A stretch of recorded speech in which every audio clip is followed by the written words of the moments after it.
Let's my good news. आप सुन रहे हैं लेट्स माई गुड न्यूज़ और आज हम आपके लिए लेकर आए हैं भारत के अलग अलग राज्यों की ओर से इस साल चलाई जा रही उन योजनाओं की जानकारी जो महिलाओं, बच्चियों, बेरोजगार युवाओं और छोटे उद्यमियों के लिए बनाई गई हैं। आज हम 13 राज्यों की ऐसी योजनाओं पर नजर डालेंगे जो आपके लिए काफी फायदेमंद हो सकती हैं। सबसे पहले बात महाराष्ट्र की माझी लाडकी बहन योजना की। महाराष्ट्र सरकार ने पिछले साल ये योजना शुरू की थी। माझी लाडकी बहन योजना को 2025 में और विस्तार दिया गया। इस योजना के तहत 21 से 60 साल की आयु की आर्थिक रूप से कमजोर महिलाओं को हर साल 2 किश्तों में 21,000 रुपए की आर्थिक सहायता दी जाती है। इसका मकसद महिलाओं को आत्मनिर्भर बनाना और उनकी बुनियादी जरूरतों को पूरा करना है। इस योजना के लिए आवेदन ऑनलाइन और ऑफलाइन दोनों ही तरीके से किए जा सकते हैं। ये योजना ग्रामीण क्षेत्र की महिलाओं के लिए विशेष रूप से लाभ देने वाली है। कर्नाटक सरकार ने उद्योदिनी योजना के तहत इस साल महिलाओं को छोटी इंडस्ट्री शुरू करने के लिए प्रोत्साहन दिया। इस योजना में महिलाओं को 5 लाख रुपए तक का लोन और 10% ब्याज सब्सिडी दी जाती है। इसके साथ ही हैंडीक्राफ्ट, फूड प्रोसेसिंग और सिलाई जैसे क्षेत्रों में ट्रेनिंग भी प्रोवाइड करवाई जाती है। ये योजना Karnataka state women development corporation की ओर से लागू की गई है और विशेष रूप से कमजोर वर्ग की महिलाओं को फायदा पहुंचाती है। मध्य प्रदेश की लाडली लक्ष्मी योजना भी अपने आप में अनूठी है। ये 2007 में शुरू की गई थी जो अब तक चल रही है।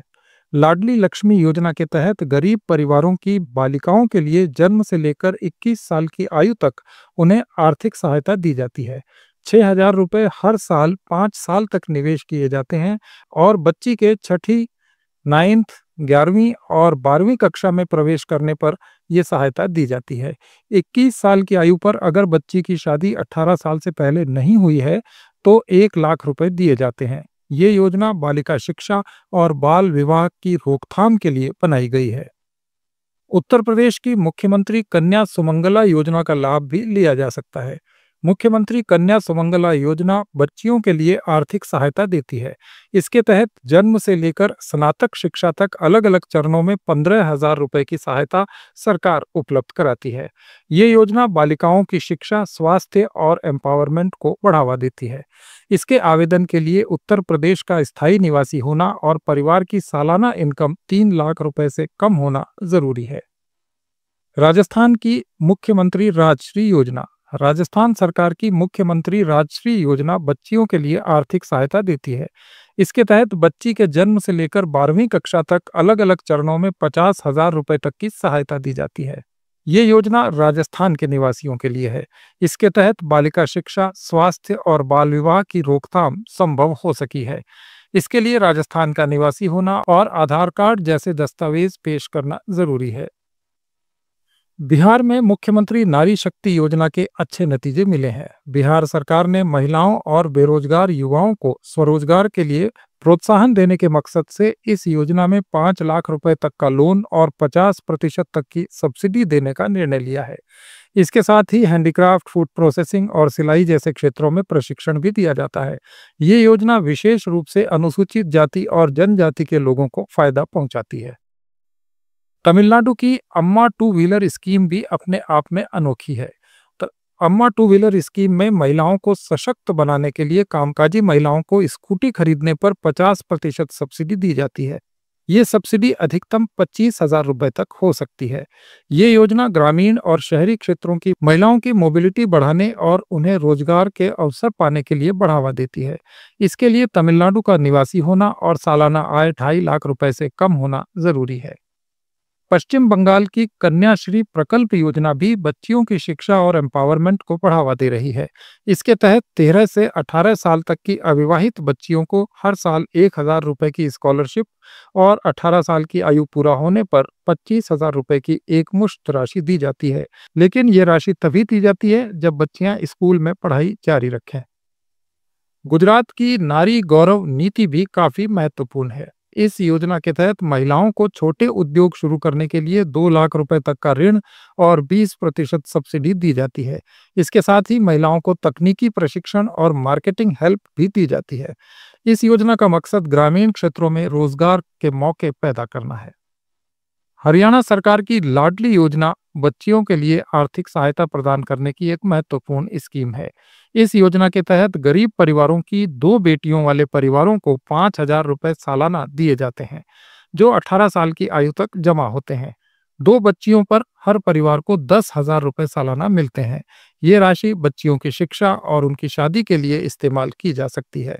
इसका मकसद लिंग अनुपात को सुधारना और बालिका सशक्तिकरण को बढ़ावा देना है। और अब बात मणिपुर की इमा नोंगथांग लेइमा याइफा तेंगवांग योजना की।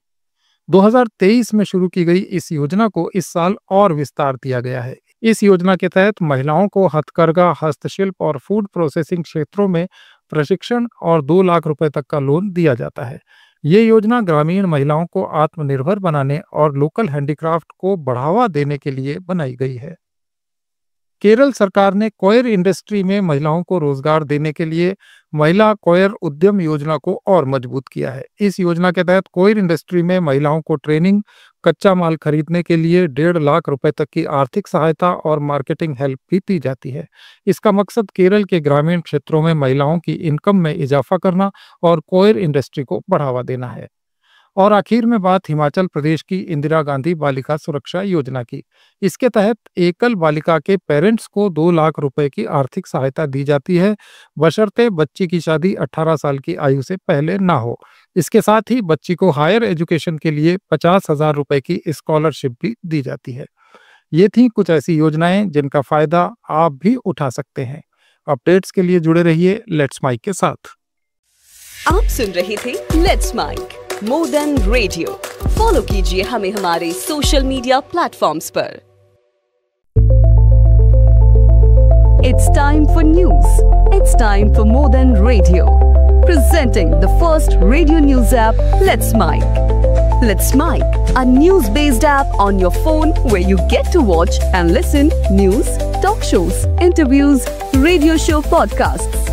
On Let's Mic, you get all relevant information of TV, print, radio, podcast, and digital. Let's Mic talks about every segment of life.